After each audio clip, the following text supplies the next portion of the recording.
बिस्मिल्लाहिर्रहमानिर्रहीम। अस्सलाम वालेकुम स्टूडेंट। आज के हमारे पास लेक्चर है फ्रिक्शन, जो कि क्लास 9th यूनिट नंबर 3 का है।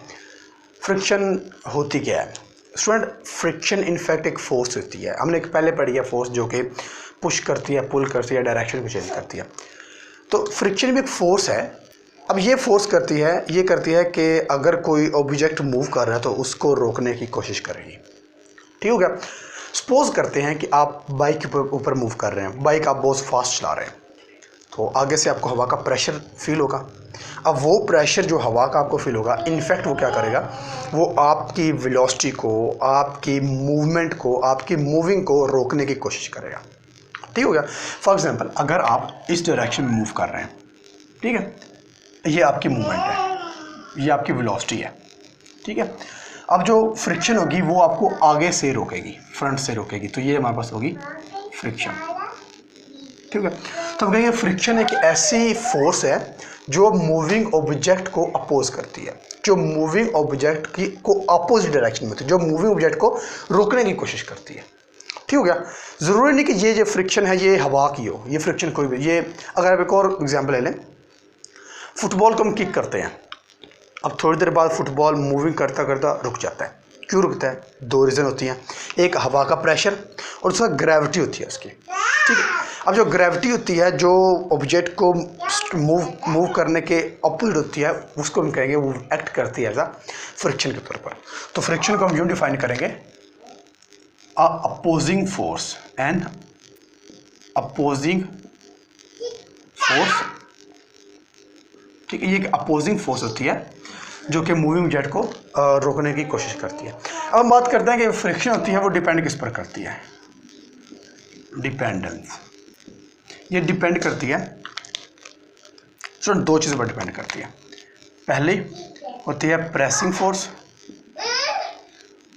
फोर्स, और दूसरा हमारे पास होता है नेचर, हमारे पास होती है ये नेचर ऑफ टू सर्फेसिस या मोर देन टू, यानी कि जो इतनी सरफेस इन कांटेक्ट आ रही हैं, चाहे वो दो हों या दो से ज़्यादा हों, उनकी नेचर क्या है।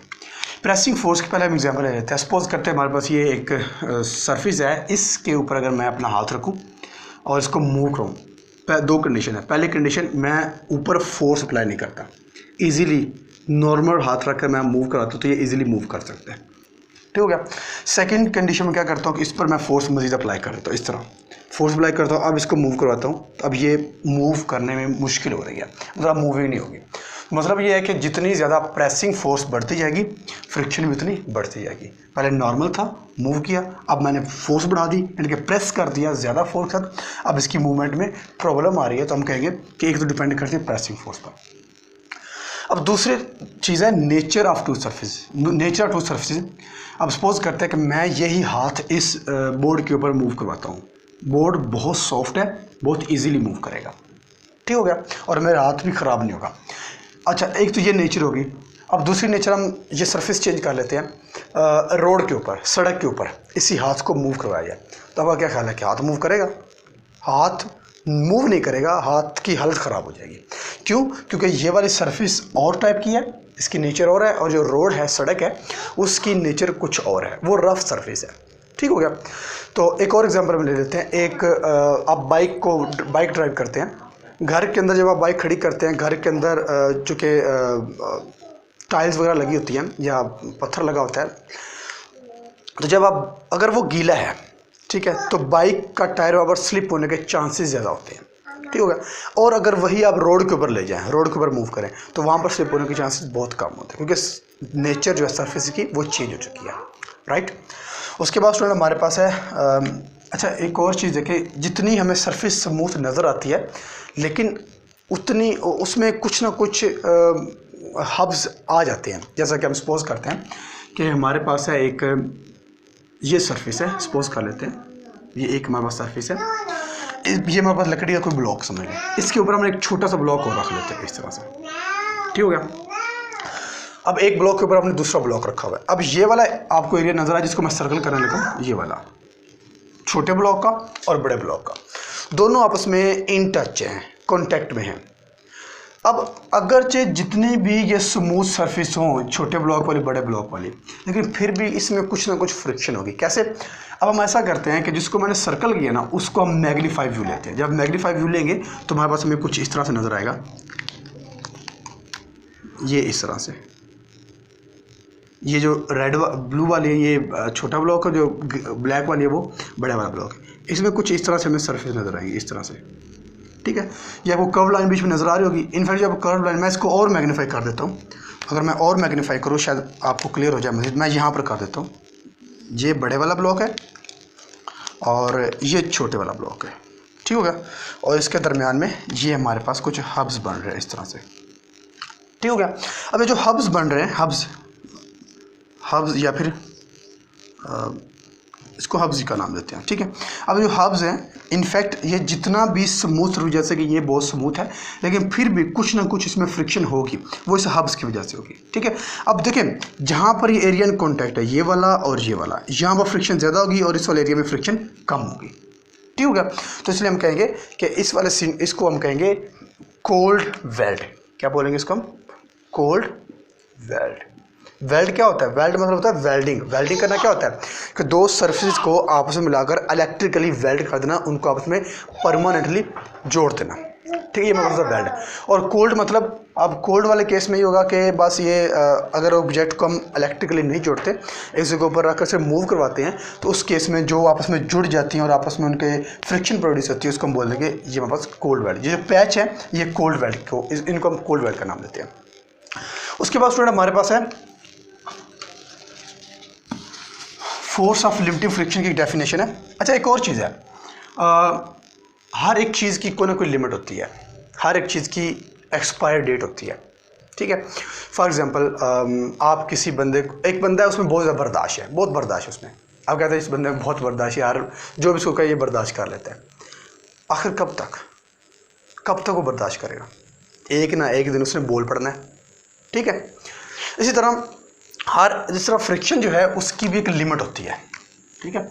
इसकी भी एक, इसको हम बोलेंगे, सपोज करते हैं कि लिमिटिंग फ्रिक्शन को हम डिफाइन करते हैं कि ये एक लिमिट होती है। चलो मैं लिख देता हूँ, this is the limit of friction. ये एक फ्रिक्शन की लिमिट होती है। बियॉन्ड दिस, या फिर इसको हम यूँ कहेंगे मैक्सिमम लिमिट,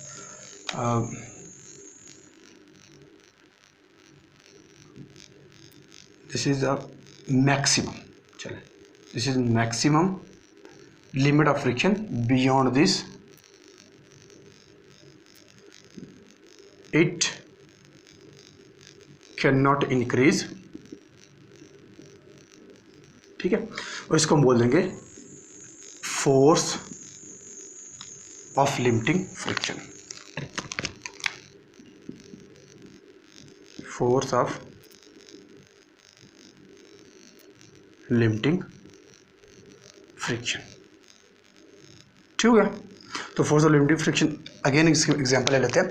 अगर मैं इसी को मूव कराता हूँ नॉर्मल रखकर, फिर मैं इस पर फोर्स अप्लाई करके मूव कराता हूँ, तो इसकी फ्रिक्शन बढ़ जाएगी। लेकिन ये फ्रिक्शन बढ़ेगी, ये ख़ास हद तक होगी। मैं जितने भी प्रेसिंग फोर्स अप्लाई करता जाऊँ, ये फ्रिक्शन एक ख़ास हद तक बढ़ेगी, उसके बाद नहीं बढ़ेगी। वो जो एक ख़ास हद होगी, सर्टेन वैल्यू होगी, उसको हम बोल देंगे फोर्स ऑफ लिमिटिंग फ्रिक्शन। इसको हम लिखेंगे FS के साथ, इसको हम कहेंगे फोर्स ऑफ लिमिटिंग फ्रिक्शन। हमारे पास एक रेशो आती है, रेशो है हमारे पास एक। अब ये रेशो किस के दरमियान है? Ratio of force of limiting friction and normal reaction. R stand for normal reaction, ठीक है। नॉर्मल रिएक्शन के दरमियान एक रेशो होती है। नॉर्मल रिएक्शन का हम एक और भी नाम लेते हैं कि normal reaction, R stand for normal reaction. इसका एक और नाम है जिसको बोलते हैं प्रेसिंग फोर्स, या फिर इसको हम बोल देते हैं वेट। तो ये सारे एक ही चीज़ है, नॉर्मल रिएक्शन, प्रेसिंग फोर्स या वेट। अब जो इस रेशियो को हम नाम देते हैं कोफिशिएंट ऑफ फ्रिक्शन,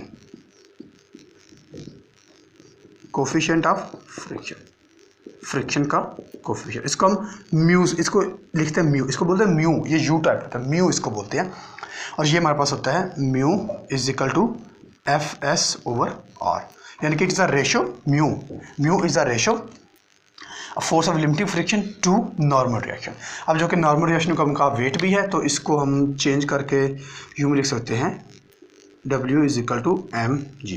तो ये हमारे पास आ जाएगा mu is equal to F S over M G, या हम इसको हम यूँ भी लिख सकते हैं F S is equal to mu M G. तो ये हमारे पास होगा कोफिशिएंट ऑफ फ्रिक्शन। ठीक है स्टूडेंट, तो यहाँ तक हमारे पास था फ्रिक्शन क्या होती है, और फ्रिक्शन डिपेंड किस पर करती है, और फोर्स ऑफ लिमिटिंग फ्रिक्शन क्या होती है, और कोफिशिएंट ऑफ फ्रिक्शन क्या होता है।